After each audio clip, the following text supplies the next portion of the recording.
The dust of our small, failing farm clung to everything. My dress, my hair, the back of my throat. It was the taste of despair, a constant reminder of Pa's debts and the man who held them. Silas Blackwood. Silas wasn't just a creditor. He was a vulture, circling, waiting for Pa to finally break. And Pa had broken. The price of his brokenness was me.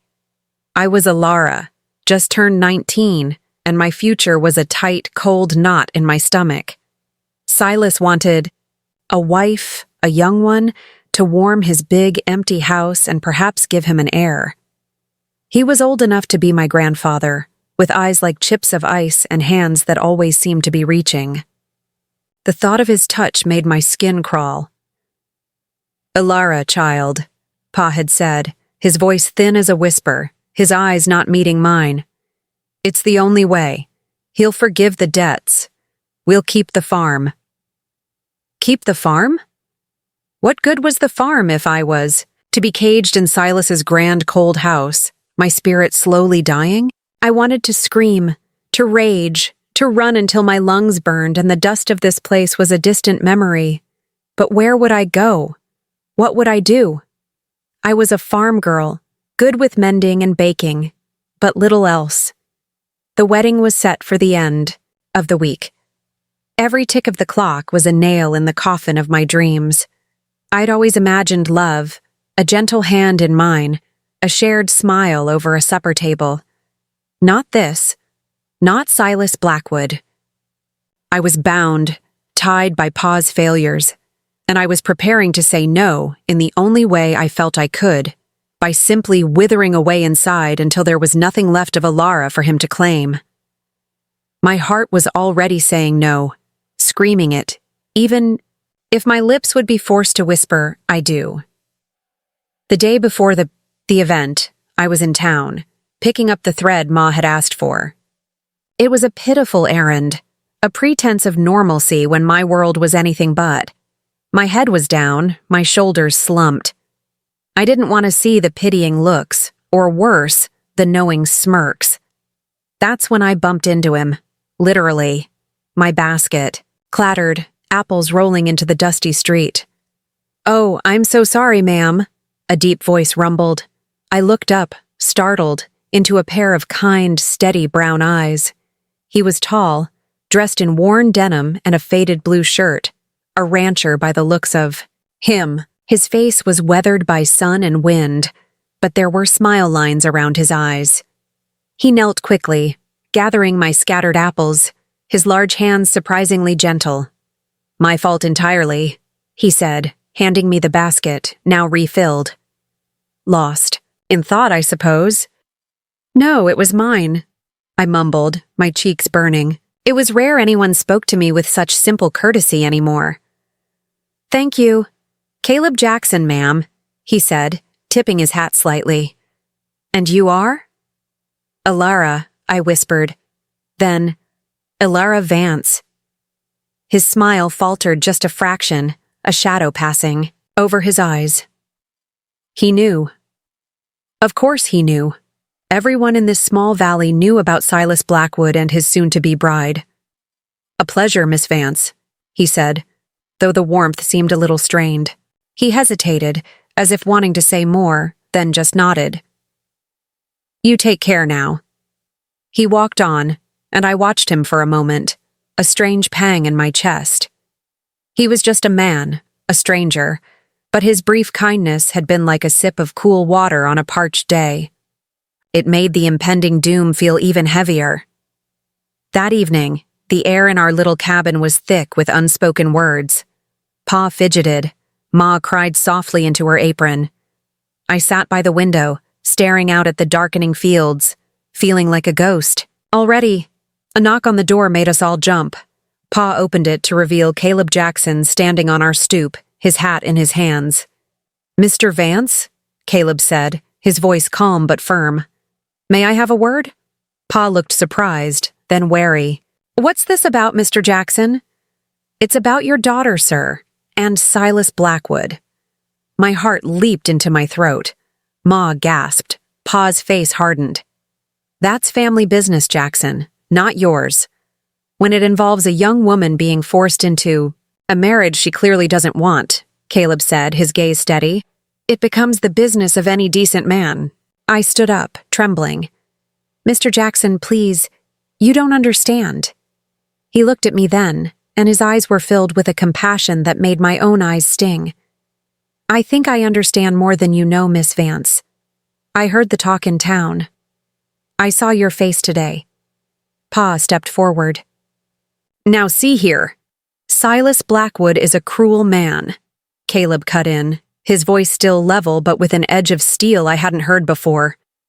He's a bully who preys on the vulnerable. What he's doing to your family, to Elara, it's wrong. And what do you propose to do about it? Pa scoffed, though he looked uneasy. You got the money to pay off my debts? Because that's the only language Blackwood understands. Caleb took a deep breath. No, I don't have that kind of cash lying around. Ranching's a hard life, as you know. But I have something else. Something Blackwood might value. He paused, and the silence in the room was heavy. I have prize-winning Hereford Bull Blue, best breeding stock in the valley. Blackwood's admired him for years. I reckon he's worth more than your debt. Pa stared, dumbfounded. You'd offer your prize bull? For us? For her? I couldn't believe what I was hearing. A prize bull was a rancher's pride, his future. To offer it for a stranger. A man's got to stand for something, Mr. Vance, Caleb said quietly. And a young woman's life, her happiness, is worth more than any animal, no matter how prized. Ma was openly weeping now, her hand pressed to her mouth. Pa looked from Caleb to me, his face a mixture of shame and disbelief. I don't know what to say, Pa stammered. Say you'll let me talk to Blackwood, Caleb said. Say you'll give Elara a choice. He looked at me again. Miss Vance, if I can make this happen, if I can clear this debt, you wouldn't have to marry him. You'd be free. Free. The word echoed in my mind, a wild, impossible bird. But then fear, sharp and familiar, pricked me. But Silas. He's not a man to be crossed. He'll be furious. He could ruin you, Mr. Jackson. Let me worry about Silas, Caleb said, a ghost of a smile touching his lips. Just tell me, if you had the choice, truly had it, what would you want? Tears welled in my eyes. The no that had been a silent scream in my heart for weeks finally found its voice, raw and shaky. I don't want to marry him. I'd rather die. The words hung in the air. Caleb nodded slowly. Then I'll go see him in the morning. He left, and the cabin felt different, charged with a fragile, terrifying hope. Pa sank into his chair, burying his face in his hands. What have I done, Martha? What have I done to our girl? Ma went to him, put her arm around his shaking shoulders. He's a good man, that Caleb Jackson. A brave one. I didn't sleep that night. I kept seeing Caleb's steady brown eyes, hearing his calm voice. He was risking so much for me, a girl he barely knew. Why? It was a question I couldn't answer, but it warmed a small frozen part of my heart. The next morning, the sun rose on what was supposed to be my wedding day. I dressed in my plainest frock, my hands shaking. We waited. Every sound outside made us jump. Hours passed. The dread was a living thing, coiling tighter and tighter. Around midday, a horse galloped into our yard. It wasn't Caleb. It was one of Silas Blackwood's men, a rough-looking fellow with a sneer. Blackwood wants to see the girl, he barked at Pa. And you, now. Hope shriveled. Caleb had failed. Of course he had. Silas was too powerful. Pa looked gray. We'll come. As I walked towards Blackwood's buggy, my legs felt like lead. This was it. No escape. But as we neared the edge of our property, Another rider appeared, coming fast from the direction of town. It was Caleb. His face was grim, his shirt torn at the shoulder, and there was a dark bruise blooming on his cheekbone. He reined in his horse, blocking the path. "She's not going anywhere with you," Caleb said, his voice rough. Blackwood's man sneered. "Jackson, still trying to be a hero? Blackwood ain't happy with you. He says the deal's off. He wants the girl." "The deal is not off," Caleb stated, his eyes blazing. "We had an agreement. My bull blew for Vance's debt. He shook on it. He changed his mind. Says your bull ain't enough now. He wants more. Seems he thinks interfering with his business cost you." My blood ran cold. Silas was retaliating. Caleb sat straighter in his saddle. "Then he can have more." Everyone stared at him. "What are you talking about, Jackson?" Pa asked, his voice trembling. Caleb didn't look at us. He kept his eyes fixed on Blackwood's man. "Tell Silas Blackwood if the bull isn't enough, he can have my ranch. The whole spread. Land, stock, everything. Free and clear. In exchange for Elara Vance's freedom and the cancellation of her father's debt." A collective gasp went up. "His ranch? Everything he owned?" Blackwood's man looked stunned for a moment. Then a slow, ugly grin spread across his face. "The whole ranch, you say? He'll like that. He'll like that very much. I'll go tell him." He wheeled his horse and galloped off. I stared at Caleb, horrified. "Mr. Jackson, no, you can't. Your home, your livelihood, everything." He finally looked at me, and the weariness in his face was profound, but his eyes were clear. "It's just land, Elara. Just things. They're not worth a person's soul." But why?" I choked out, tears streaming down my face. "Why would you do this for me?" He managed a small, tired smile. "Maybe I just don't like bullies, Miss Vance. And maybe I saw something in your eyes yesterday that reminded me what's worth fighting for." Pa was weeping openly now, unashamed. "Jackson, I can never repay you." "There's nothing to repay, Mr. Vance," Caleb said. "Just take care of your daughter. Give her the life she deserves." It took another hour, an agonizing hour, before Blackwood's man returned, this time with Silas himself in a fancy carriage. Silas Blackwood looked like a thundercloud, his face mottled with fury, but also with a greedy glint in his eye. He spat on the ground. "Jackson, you're a fool, a sentimental fool. But I'll take your offer, the ranch for the girl and the debt. Get your lawyer to draw up the papers by sundown. If not, the wedding is back on, and I'll see you ruined another way." He leered at me. "You're lucky, girl. This fool has bought you a reprieve, but don't think you've won." Then he was gone, leaving a cloud of dust and bitterness. Caleb swayed slightly in his saddle. I rushed forward, Pa beside me. "Mr. Jackson, are you all right?" "Just tired," he mumbled, dismounting. He looked around our poor, scraggly farm. Then he looked at me. "You're free, Elara." The words sank in, slowly, beautifully. Free. Bought at such a terrible price. "Where will you go?" Ma asked, her voice full of concern. Caleb shrugged, trying for a lightness he didn't feel. "Got a couple of good hands. They'll need work. Maybe head west, start over." "Start over? With nothing?" Pa said, aghast.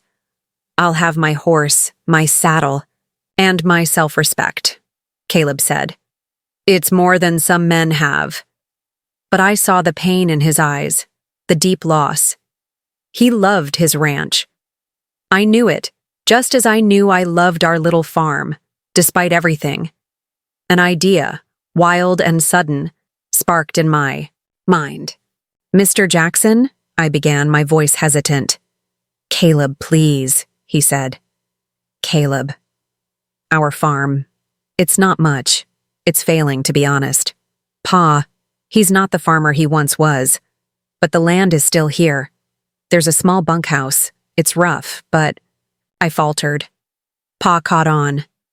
Jackson, Caleb, what my girl is trying to say is, you could stay here, work with us. It wouldn't be like your ranch, not by a long shot, but it would be something. A roof, food, and our gratitude. Caleb looked from Pa to Ma, then to me. He saw the earnestness in our faces, the desperate hope. He was a man without a home, and we were a family teetering on the brink. He was quiet for a long moment, studying the dusty yard, the ramshackle barn, the hopeful, anxious faces looking up at him. Then he gave a slow nod. I'd be honored to accept your offer, Mr. Vance, if Elara is truly agreeable.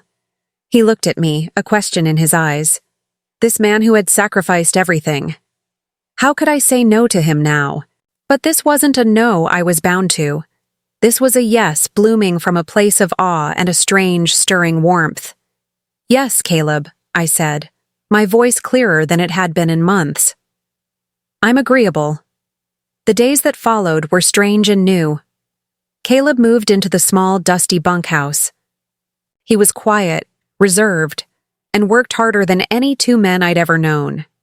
He started before dawn and finished long after dusk. He mended fences Pa had let sag, cleared fields Pa had let go fallow, and talked with a quiet knowledge about crop, rotation, and water conservation that Pa listened to with newfound respect. Slowly, under Caleb's steady hands, our little farm began to breathe again. I worked alongside him sometimes. I'd bring him water in the fields, mend his torn shirts. He seemed to have so few possessions now. We didn't talk much at first. There was an awkwardness between us, born of the enormity of his sacrifice and my overwhelming gratitude. What could I say? Thank you for giving up your entire life for me? It sounded so inadequate. But in the shared work, in the quiet evenings when he'd sit on the porch step, staring out at the land he was now tending, a different kind of communication began. A shared glance when a stubborn mule finally obeyed, a small smile when a newly planted row of beans showed its first green shoots. I learned about him in fragments. He'd inherited his ranch from his father, worked it since he was a boy. He'd loved it fiercely. He never spoke of it with bitterness, only a quiet sadness that sometimes shadowed his eyes. He spoke of his parents, long gone, with affection. He was a man of simple tastes and deep integrity. My fear of Silas Blackwood faded, replaced by a constant, simmering anger at the man's cruelty and a profound admiration for Caleb's courage. I learned that Blackwood had indeed taken over, Caleb's ranch parading his ownership like a trophy. The townsfolk, who had once whispered about my plight, now whispered about Caleb's incredible sacrifice and Blackwood's villainy. Some offered Caleb quiet support, a sack of seed, a helping hand for a day. He always thanked them gravely, but his pride made it hard for him to accept too much.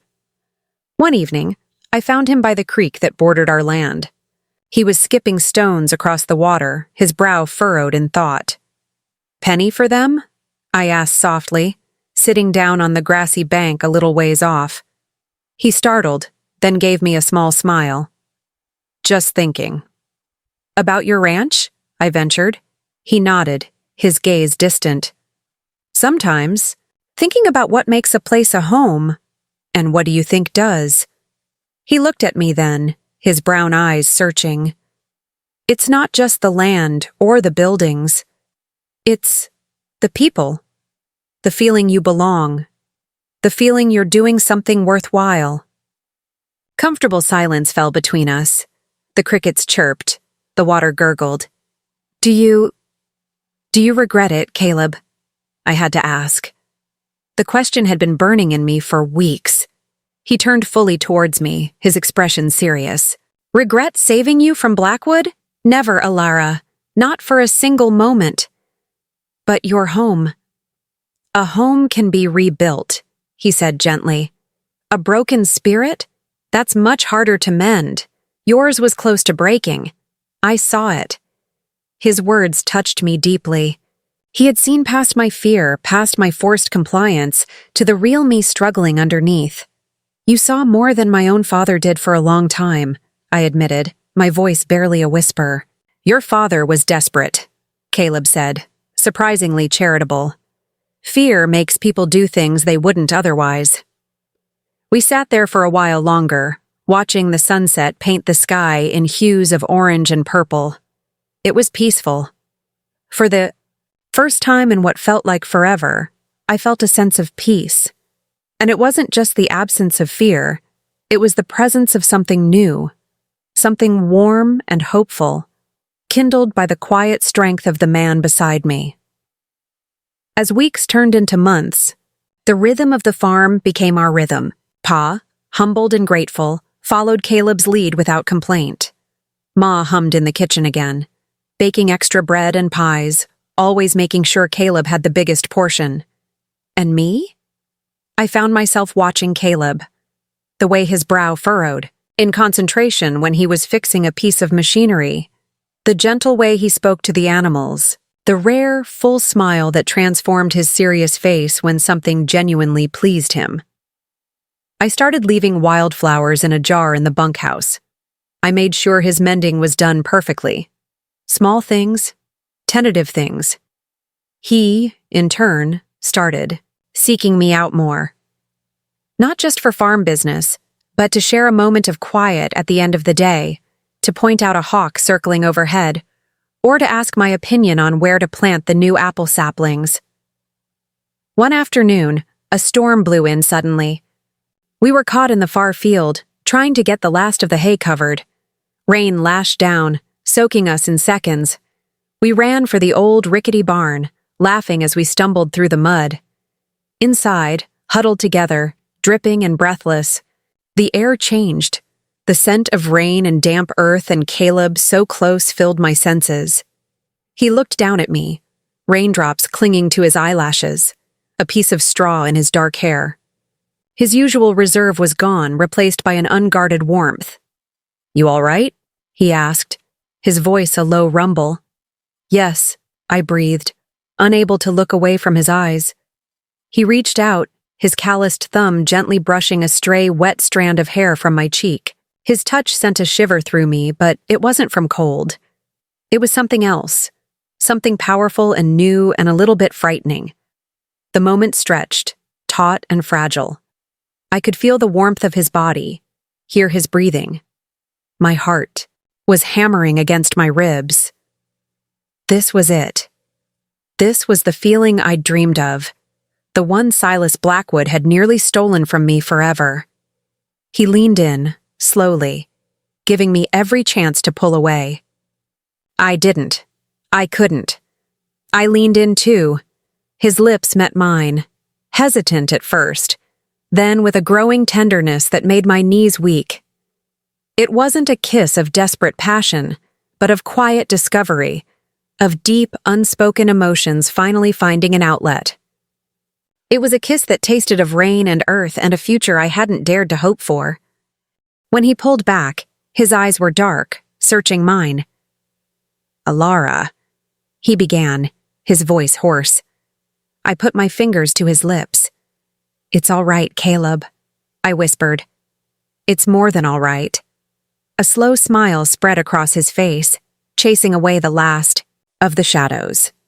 "Good," he said. "That's good." Our love grew like the crops in the field, nurtured by shared work, mutual respect, and the quiet miracle of second chances. There was no grand proposal, no dramatic declaration.